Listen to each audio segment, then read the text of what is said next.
We often find ourselves holding on tightly to people who have already let go. It's not just about missing them. It's about the hope that maybe they'll come back, that maybe things will go back to how they used to be. But here's the hard truth. Sometimes closure doesn't come. Sometimes the apology you deserve never shows up. And that's where your strength is tested, not in how long you can wait, but in how quickly you can accept what is and stop chasing what isn't. Emotional detachment starts with one of the hardest things you'll ever do, accepting what you can't control. That means facing the silence, the unanswered questions, and the parts of the story you'll never fully understand. It means being okay with not knowing why they changed, why they lied, why they stopped showing up, or why they couldn't love you the way you needed. There's a deep pain in unanswered questions, but there's also freedom. When you realize that peace doesn't come from their answers, it comes from your decision to move forward anyway. We all want closure. We crave it like oxygen. We think, if I just understood what went wrong, maybe I could move on. But closure is often just a disguised form of control. We want to feel in charge of the ending. We want to tie it up neatly, to protect our ego, to make it make sense.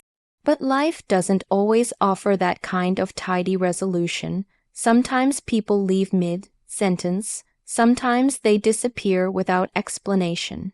And the longer you wait for them to explain, the longer you pause your own healing. So instead of asking, "Why did this happen to me?" start asking, "What can I learn from this?" That shift takes you out of the victim mindset and puts you back in control of your emotional reality. You don't need their words to heal. You don't need their permission to let go. And you definitely don't need to keep reopening the wound hoping they'll come back to bandage it. It's not about being cold or heartless. Emotional detachment doesn't mean you didn't love them or that it didn't hurt. It means you love yourself enough to not stay stuck. You love yourself enough to walk away from a situation that no longer feeds your soul. And that kind of self-love, the kind that says, "I deserve better," is what sets the foundation for detachment. You stop trying to fix people who broke you. You stop expecting them to heal wounds they caused. You stop seeking closure from someone who didn't even value your presence when they had it. This isn't easy. Your mind will want to rewind. You'll hear a song, smell their perfume, see a memory in a random place, and feel that ache again.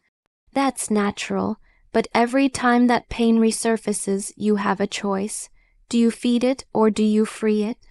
Because feeding it looks like stalking their socials, rereading old messages, reliving conversations that no longer serve you. But freeing it means you take a deep breath, acknowledge the feeling, and remind yourself that chapter is closed. When you accept what you can't control, something shifts inside of you.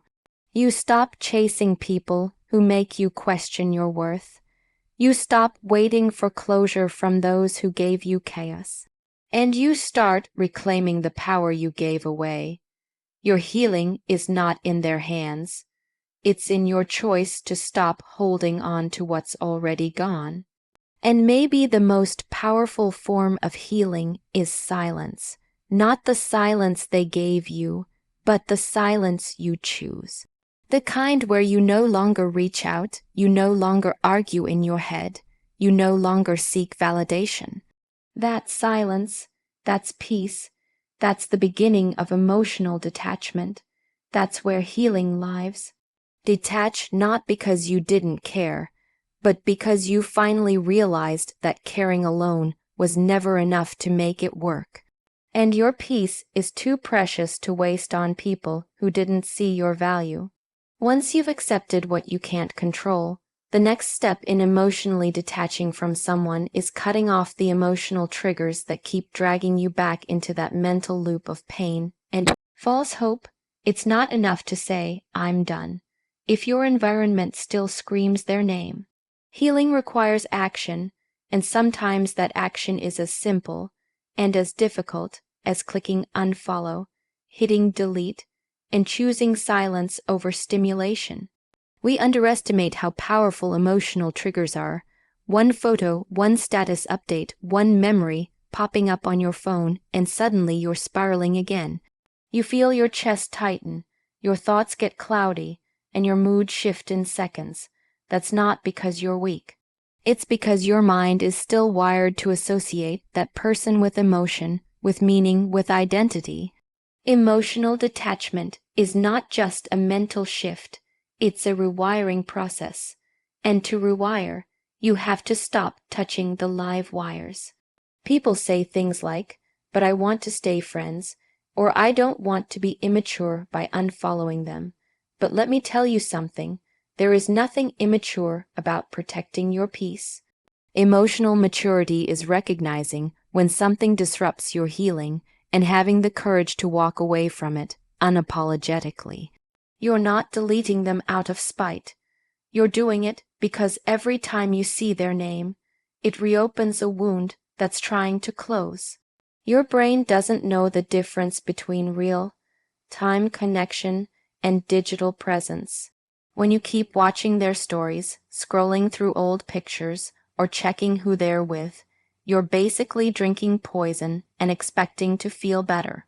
You may not think it affects you, but those little moments of digital contact keep you emotionally tethered. They reignite hope, they trigger pain, and they delay healing. You don't owe anyone access to your emotional world, especially not someone who hurt you. So if you want to detach, start by closing the emotional windows they sneak in through. That means clearing out your phone, the texts, the photos, the saved messages. That means unsubscribing from the mental newsletter of what are they up to. Because every time you check in, you're checking out of your own growth. You're investing time in their life instead of your own recovery. It's hard. Sometimes it feels final. Sometimes it feels like erasing a part of your past. But the truth is, you're not erasing anything. You're reclaiming control. You're removing their access to your energy. You're finally telling your nervous system, it's safe now, we're moving on. Even the music you listen to, the shows you watch, be intentional. If it reminds you of them, avoid it. You don't need to torture yourself under the label of nostalgia. That's not healing, that's emotional self-harm disguised as sentimentality. Give yourself space to breathe, without being reminded of their absence every 5 minutes. You can't forget someone you constantly feed your attention to. Where your focus goes, your feelings grow. And the more you feed the past, the harder it becomes to create a future without them. It's also important to stop talking about them constantly. Yes, vent when you need to, express yourself, release the emotions. But don't make them the center of every conversation. Every time you speak their name, you give them power. You're reinforcing their presence in your life, so shift your focus. Talk about your goals, your passions, your next chapter. Make space in your mind and your conversations for what's next, not what's lost. Cutting emotional triggers is not about being heartless. It's about having a heart that deserves to heal. You don't move on by watching their life play out from the sidelines. You move on by turning your attention inward. You deserve better than sleepless nights and second-guessing yourself. You deserve clarity. You deserve peace. But peace doesn't visit homes filled with reminders of old chaos. When you remove the triggers, the fog begins to lift. You start seeing things for what they are, not what you hoped they'd be. You remember who you were before the pain. And slowly you return to yourself, not the version of you that needed them, but the version that chooses healing over and over again. Because healing isn't just about time. It's about the choices you make with that time. Choose peace. Choose clarity. Choose distance not because you stopped caring, but because you finally started caring about yourself more. Once you've accepted the reality and cut the emotional triggers, the next rule is crucial. You have to stop replaying the past and start replacing the patterns. Healing isn't passive. It doesn't just happen because time passes.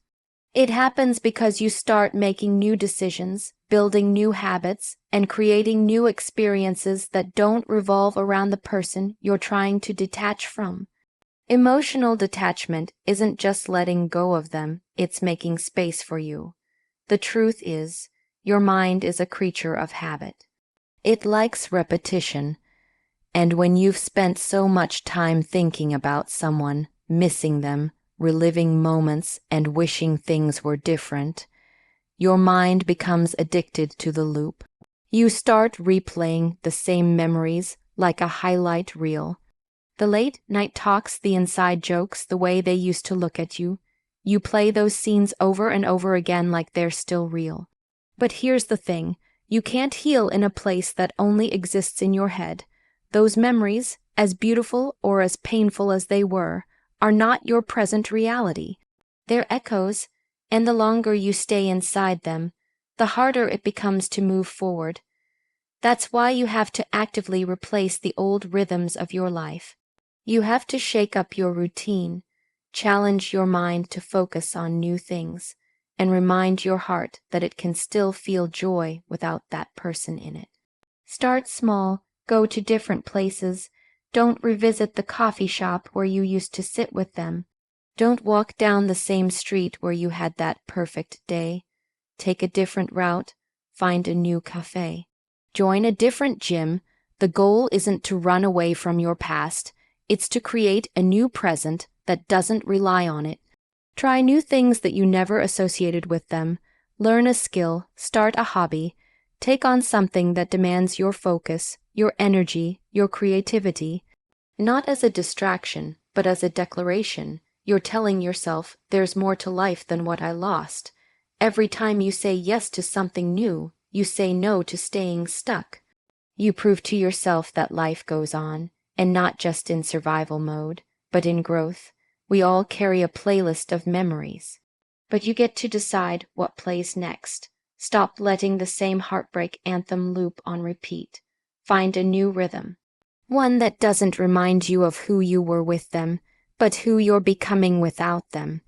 That's how you start detaching emotionally, not by forcing yourself to forget, but by choosing not to dwell. This also applies to the people around you. If your friends keep bringing up that person, ask them to stop. If you're in spaces where their name keeps coming up, take a step back. You don't need constant reminders. You need room to breathe, create that space, protect it, and fill it with new memories, ones that are yours alone. The mind holds on until it finds something better to hold. So give it something better, give it purpose. Give it peace, give it fresh experiences that don't carry the weight of your past. The more you build a life outside of that person, the more distance you create between your heart and their memory. And that's not cruelty, that's healing. Yes, the old memories might still show up. That's okay, you don't have to erase them. You just have to stop worshiping them. Let them be what they are, the past, nothing more. Don't let 5 minutes of happiness turn into 5 months of pain. You're allowed to honor the good moments without holding yourself hostage to them. And remember, you're not replacing them with someone else. You're replacing their place in your routine with self-respect. You're replacing pain with growth. You're replacing longing with living. That's what detachment looks like. Not coldness, but clarity. Not forgetting, but choosing your life. Choosing to move forward, choosing peace. Because emotional detachment is less about letting go of a person and more about grabbing hold of yourself again. After you've accepted the truth, removed the emotional triggers, and started building a new routine, you're going to feel something unexpected, grief. Maybe not all at once, maybe not in the way you imagined, but it comes. And here's the thing, it's okay. You can't truly detach from someone if you're still suppressing the emotions attached to them. Emotional detachment doesn't mean you become numb. It means you finally allow yourself to feel what you've been avoiding and then let it go. The mistake so many people make in trying to heal is thinking that strength means pretending they're fine, smiling through the pain, acting like they don't care. But that's not strength, that's delay. That's emotional denial wearing a mask of toughness. And anything you suppress eventually surfaces in more damaging ways.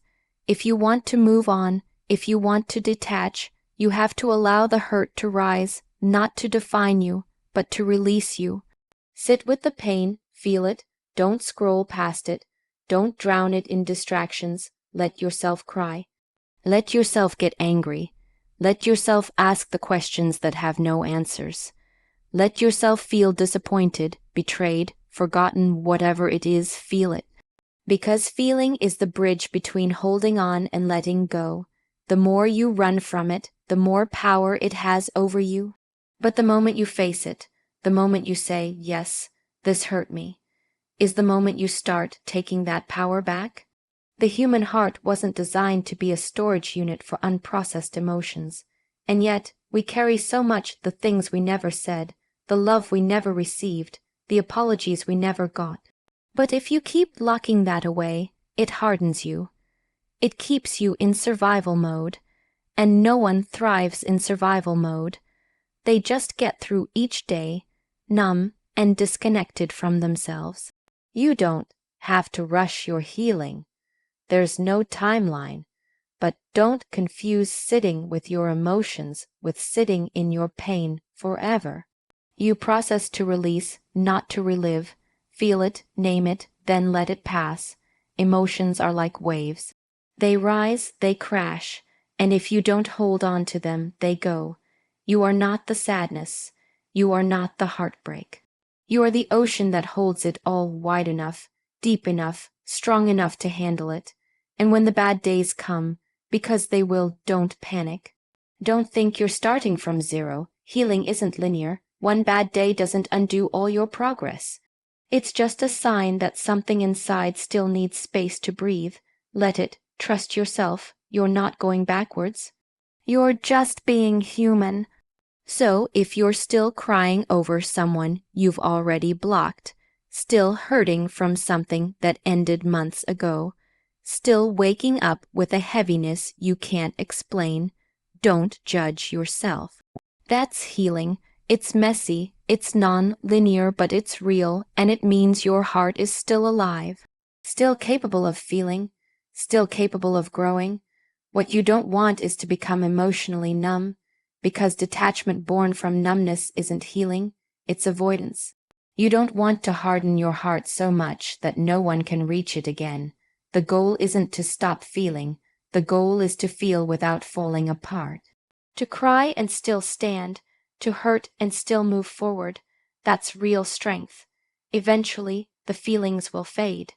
Not all at once, and not without leaving a few scars, but they will lose their grip. The pain will visit less often.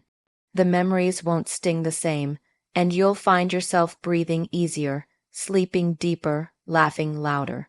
Not because you forgot them, but because you remembered yourself. So don't skip this part. Don't rush through the fire. Walk through it. Let it burn away the illusions, the false hope, the parts of you that depended on someone who couldn't love you right. You'll emerge lighter, clearer, and more connected to who you really are. Feel, then let go. That's how you stop carrying what was never meant to stay. After you've accepted the truth, cut off the emotional triggers, created new routines, and allowed yourself to fully feel and release the pain, there's one final step, and it might be the most transformative one of all. You rebuild your identity, because the truth is, when you're deeply connected to someone, especially emotionally, a part of your identity becomes tied to them. You see yourself through their eyes, through the role you played in their life, through the love you gave. And when they're gone, it's not just their absence you're grieving. It's the version of you that existed with them. That's why emotional detachment is not just about letting go of someone. It's about rediscovering who you are without them. And sometimes that means meeting yourself all over again.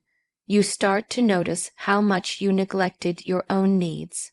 You start to realize how much of your worth you placed in someone else's hands. And now, piece by piece, you begin to rebuild not as who you were with them, but as who you choose to become now. This is your turning point. You have space again, mental, emotional, and physical. Space they used to take up. And that space is not emptiness. It's opportunity. Opportunity to create a new version of yourself. To pour your energy back into your passions, your purpose, your goals. It's time to stop asking, what did I do wrong? And start asking, what can I build from this? That's how healing becomes empowering. Start with the small things. Reconnect with the parts of yourself you lost. Maybe it's something as simple as listening to music you love. Not the songs that remind you of them, but the ones that make you feel alive. Maybe it's picking up that hobby you dropped, wearing that outfit you used to love, walking with confidence again. These little choices are declarations. They say, I'm not defined by who left. I'm defined by who I choose to become now. You'll also notice that as your identity rebuilds, your standards rise. You no longer tolerate bare, minimum effort. You no longer shrink yourself to be loved. You no longer silence your needs to keep the peace. That's the power of emotional detachment. It returns your voice. It returns your worth. You stop chasing people who made you feel hard to love. And you start attracting people who respect the healed version of you. The version that knows how to stand alone. And yes, rebuilding takes time. There are days it feels exciting, and days it feels exhausting.